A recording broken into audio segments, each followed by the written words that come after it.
Le coordonnateur de l'initiative pour la transparence dans les industries extractives ITIE RDC, Jean-Jacques Kayembe, a au cours d'un face-à-face avec la presse ce vendredi fait un état des lieux de la mise en œuvre du processus ITIE au pays. À l'occasion, il a annoncé aussi le début de la validation de la RDC à ce même processus.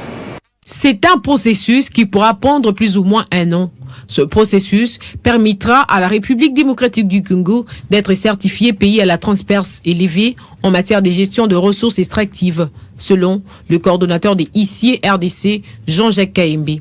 Dans son intervention, Jean-Jacques Kayembe est revenu sur le rapport préliminaire de l'ITIE RDC sur la sino-congolaise des mines, SICOMINE, qui avait appelé à la révision de la convention qui est à la base de la création de cette entreprise. Et vous vous souviendrez qu'en 2013, la RDC avait été suspendue et en 2014, les efforts étaient faits.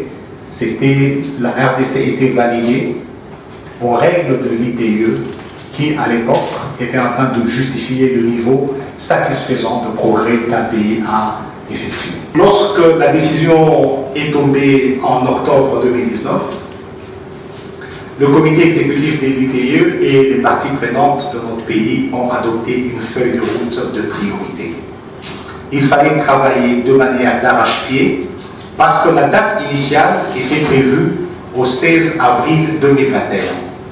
Et nous devrions faire tout d'octobre 2019. En avril 2021, nous devrions déjà effectuer des progrès élevés dans la mise en œuvre de la norme.